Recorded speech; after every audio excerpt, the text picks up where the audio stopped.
So Saul Canelo Alvarez loses for the first time in 9 years against a very game opponent in Dmitry Bivol. Many didn't see Bivol winning this fight, including myself. I had Bivol getting knocked out, in the seventh. Because I looked at a lot of Bivol's past fights and I said, okay, well, the reason why I was saying he was going to get stopped is because I didn't see where I was like in my prediction video. I said, I don't see if he has what it takes to stop this dude, Canelo. Because it seemed like he doesn't have that natural animal dog in him. He's he's an excellent fighter, but I didn't see where he had the aggression to really put it on Canelo. So I was thinking more in the terms of him stopping Canelo to get him out of there, because you already know all these years when it comes to Canelo fights, we've been getting close ones. It looked like some of these fights was gifted, and it always, if you go to the cards with him, there's no possible way you're gonna beat this guy. After Floyd, one of the judges in the Floyd fight had Canelo beating Floyd, and then they tried to rob Bivol in this fight, but it didn't work. It didn't work because I guess Bivol, his boxing was too superb in this fight for anybody to try to pull a fast one. Like, everybody was seeing when he was getting beat the fuck up in this fight. Everybody was seeing. Good scrap though. It was very back and forth, but it was very lopsided, man. From the opening bell, Canelo tried to assert himself. You throwing those same basic, 1-2s. Canelo never was a big volume puncher anyway. He's a good 1-2. Sometimes he'll hit you 1-2-3, and then he's out, and then he's just hitting you, trying to bang you to the body, and trying to throw a hook at the top, and then he's back to his bounce rhythm. You know what I mean? So Bivol from the start, man, he was assertive with that stick, man. That stick was something serious, man. That jab was something serious, man. He was like throwing two kinds of jabs. At first, it was like this jabbing, little poking, probing jab, and then it's the second one he was throwing. It was almost like a karate chop jab. It was like a weird jab, and that shit was just giving him all kind of problems, man. He cannot avoid that shit, man. He was hitting them with it three. He was pumping it. He was giving them triple jab, doubles. Then he jabbed him to the body sometimes, and it was crazy to watch. And Canelo was doing his thing. He was giving it a good run. He was trying his best, but ultimately, man, I guess they make weight classes for a reason, and towards I say the sixth round, he started getting really gassed and tired.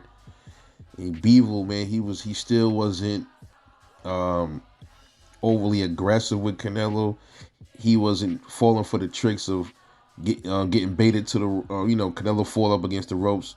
That's a trick Canelo like to do, go up against the ropes and let you follow him in.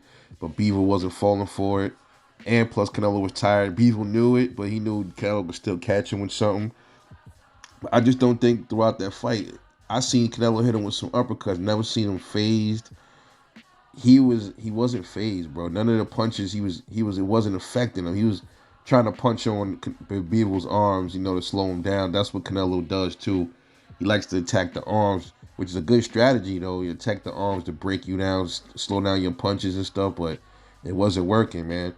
And then you get to really see now, the weight, the reason why there's weight divisions. There's reasons for this, man.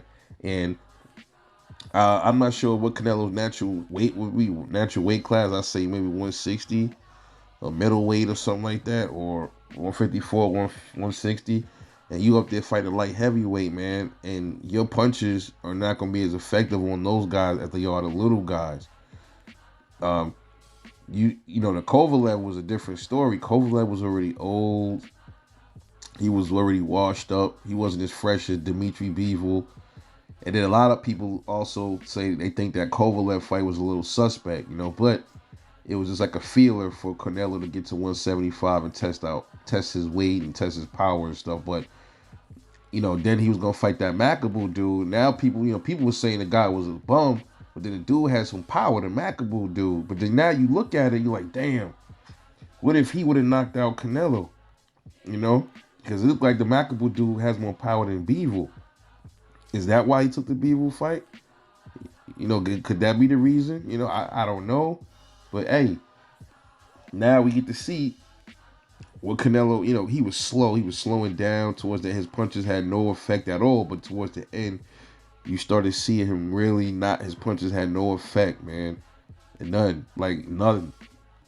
And Bivol was just taking advantage of it. And I think in the 11th round, Canelo got frustrated and tried to lift Bivol up. You could tell that was clear frustration. I had many people score the fight differently. I had it. Let me see. I had that fight 2 rounds to Canelo, bro, and 10 rounds to Bivol. So I gave Bivol rounds 1, 2, 3 was like close. That was like real close. You could have like swing round, but I gave Bivol 1, 2, 3, 5, 6, 7, 8, 10, 11, and 12. He pretty much smoked Canelo, dude. I gave Canelo rounds 4 and 9. So when it got to the cards and they started reading the judge scorecards, they tried to have it all down the middle for Canelo. And I'm like, what the fuck? I'm like, oh, here we go. But ultimately, man, they couldn't pull that shit. It was no way. This is one of the only examples, man, where somebody can actually beat Canelo on the cards and not get robbed, bro. So it can be done. It can be done. And Dmitry Bivol retained his 175-pound WBA championship belt. So what is next for Canelo Alvarez? Well, first, let me just say, let me bring up Bivol first. What's next for him? I think they saying that it was a rematch clause in there. We don't know if they're gonna exercise it or not. Bivol said he really want to be undisputed. He want to go for like fighting the other champs at 175, but he said he don't mind fighting Canelo. He's a chance to make some more money. But ultimately, man, Canelo needs to just leave that shit alone.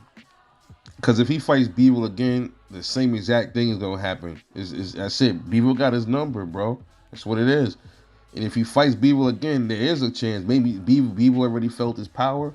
This time he might end up knocking Canelo out. Because it looked like a time in that fight Canelo was going, like he could have stopped him. It was certain parts. I'm like, damn.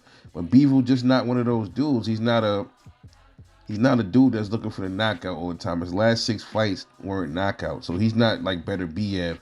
Because if that was better BF, he probably would have knocked Canelo ass out. He would have probably got him out of there. If he had him that hurt and tired, that probably would have been it. It wouldn't have made it to 12 rounds. But Bivol, whatever wins him the fights, that's how he get busy. That's what he do. You can't take that away from him. Every dude ain't no knockout artist. He win how he win. You feel me? So, Canelo, he's slowly. There's nowhere else for him to go, man. He's gonna have to move back down to 168. 175 ain't it for him, man. It's just the dudes are too big. They're too strong for him. I don't see him really shining up there at 175, man. He gonna get hurt up there. I think he need to go back down. Nonetheless, I ain't taking nothing away from Canelo. People are saying, he dared to be great. He wanted to be great. While I definitely get that. But I felt like this, you know what I mean? Why not be great after you handle your business at 168? There's people down there that want to, defend your title a little bit. Then, go up to 175 if you want to really push the envelope. I never thought it was a bad idea for him to move up. I just didn't want it to happen right now. I wanted him to take care of some scrap, some wreck down there at 168. Because it looked like, all right, bro, you got the belts, now you're ready to just leave because dudes went to smoke. So that's why everybody was looking at it kind of funny. So including myself.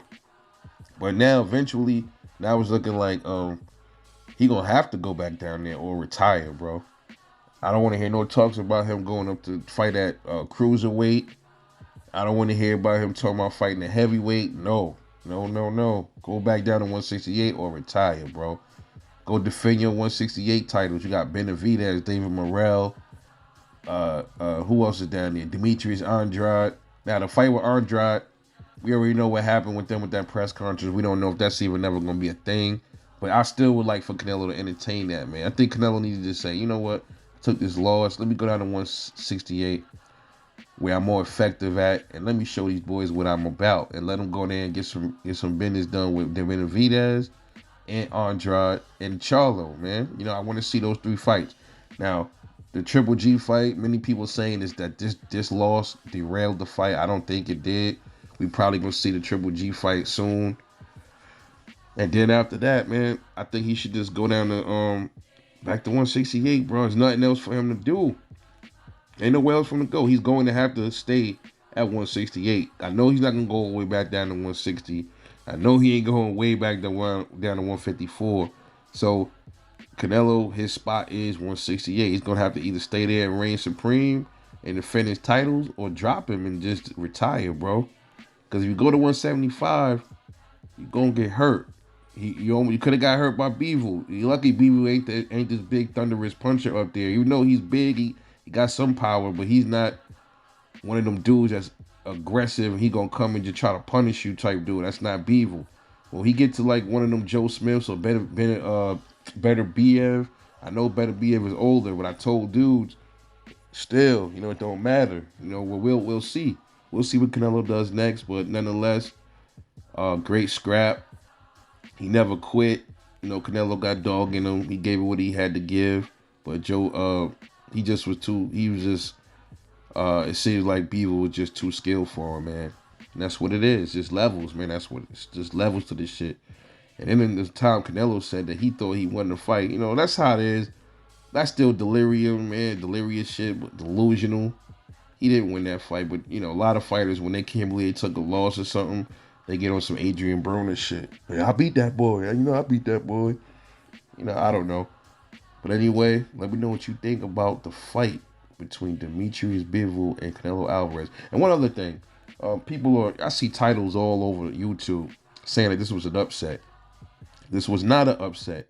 First of all, Canelo didn't have any belts. So how was this an upset? It wasn't an upset. He just lost. That's it. You can't take nothing away from Canelo for losing. Boxers lose. The greatest lose. He already had a loss. It's not a big deal. He can bounce back from that. And that's what makes the sport great. Many greats have lost fights. Losing a fight doesn't take anything away from you, bro. So this can only make a person greater from here. Sometimes you learn from it, and we will see where Canelo goes from here, man. But those are my recommendations. I think he should go back down to 168 and handle his business, man. I thought that's what he should have did in the first place.